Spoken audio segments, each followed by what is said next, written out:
Hey, um,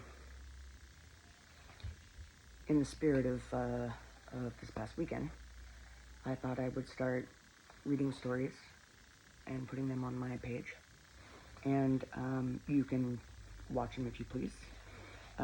This is a Beatrix Potter story. It's my favorite one. It's about Jeremy Fisher.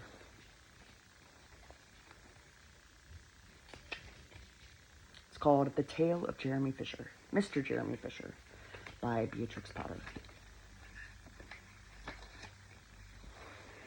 And there he is. For Stephanie, from Cousin B.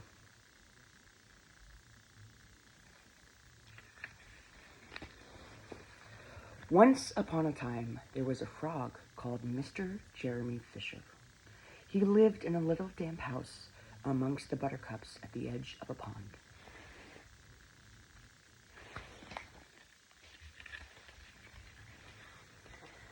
The water was all slippy-sloppy in the larder and in the back passage, but Mr. Jeremy liked getting his feet wet.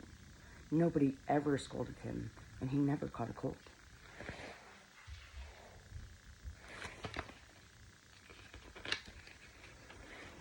He was quite pleased when he looked out and saw large drops of rain splashing in the pond.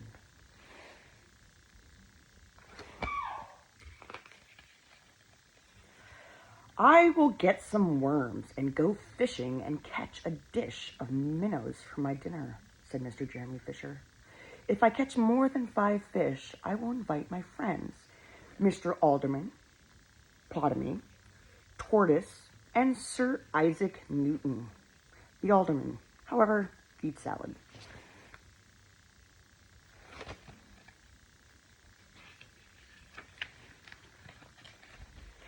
Mr. Jeremy put on a mackintosh and a pair of shiny galoshes. He took his rod and basket and set off with enormous hops to the place where he kept his boat.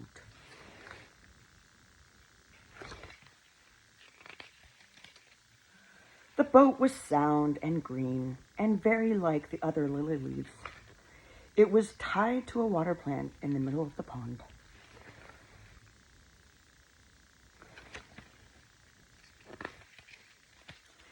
Mr. Jeremy took a reed pole and pushed the boat out into the open water. I know a good place for minnows, said Mr. Jeremy Fisher.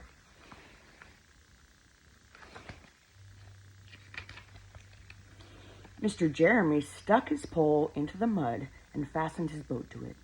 Then he settled himself cross-legged and arranged his fishing tackle. He had the dearest little red float. His rod was a tough stalk of grass. His line was a fine, long, white horsehair, and he tied a little wiggling worm at the end.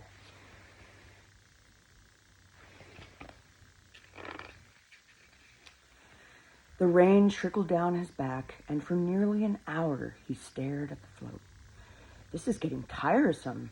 I think I should like some lunch, said Mr. Jeremy Fisher.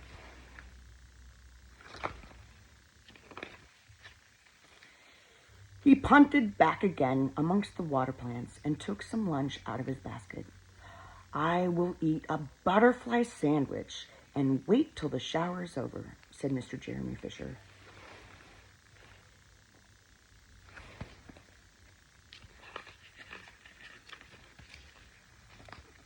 A great big water beetle came up underneath the lily leaf and tweaked the toe of one of his galoshes. Mr. Jeremy crossed his legs up shorter, out of reach, and went on eating his sandwich. There's the water bug. Once or twice something moved about with a rustle and a splash amongst the rushes at the side of the pond. I trust that is not a rat, said Mr. Jeremy Fisher. I think I had better get away from here.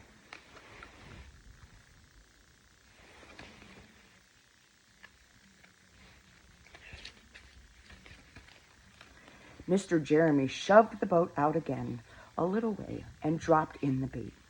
There was a bite almost directly. The float gave a tremendous bobbit. A minnow! A minnow! I have him by the nose! Cried Mr. Jeremy Fisher, jerking up his rod.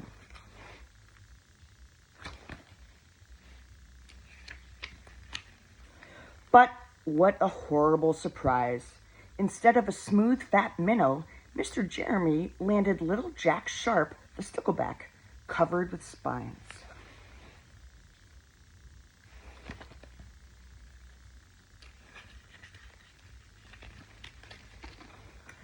The stickleback floundered about the boat, pricking and snapping until he was quite out of breath. Then he jumped back into the water.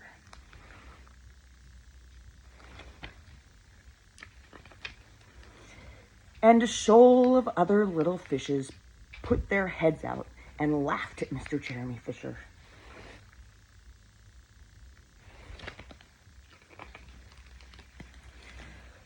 And while Mr. Jeremy sat discontentedly on the edge of his boat, sucking his sore fingers and peering down into the water, a much worse thing happened.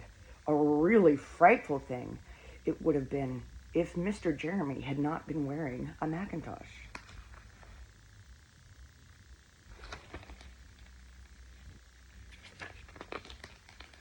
A great big enormous trout came up, kerflop, with a splash, and it seized Mr. Jeremy with a snap. Ow, ow, ow! And then it turned and dived down at the bottom of the pond.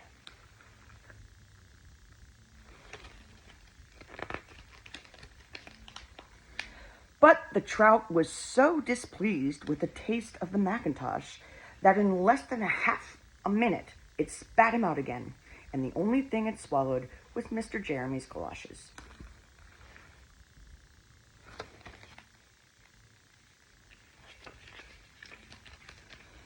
Mr. Jeremy bounced up to the surface of the water like a cork and the bubbles out of a soda water bottle, and he swam with all his might to the edge of the pond.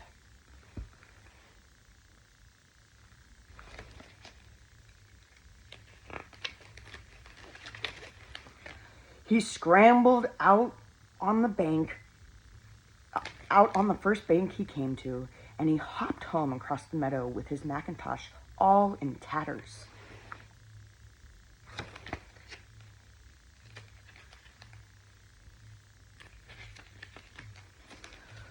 What a mercy that was.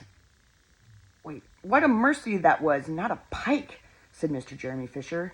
I have lost my rod and basket, but it does not much matter, for I am sure I should never have dared to go fishing again.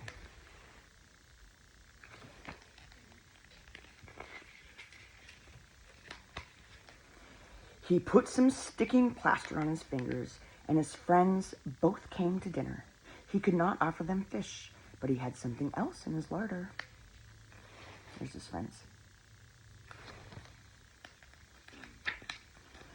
Sir Isaac Newton wore his black and gold waistcoat. Very sharp fellow.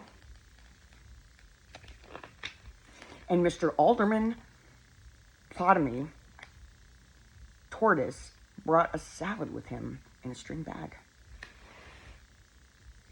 And we'll just look at the spelling of that name. What in the world?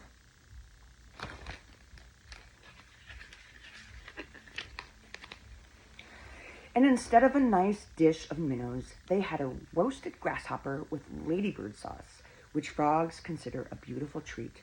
But I think it must have been nasty. The end. I have no idea why this was my favorite Beatrix Potter story, but it always was. Probably because when I was young, I fished. And the frogs always made me think of my mom. It's her spirit animal. Anyway, that's the tale of Jeremy Fisher. Next time, let's see, what will I read next time? I think next time we're going to go to the Bay Area and read this one. The Cable Car and the Dragon. So, those of you who have enjoyed Mr. Jeremy Fisher, tune in next time for The Cable Car and the Dragon. Oh, by Herb Caen. He's interesting. If it's the Herb Caen, I think it is. He's actually a movie critic in the Bay Area. Anyway, we'll read this next time. Have fun.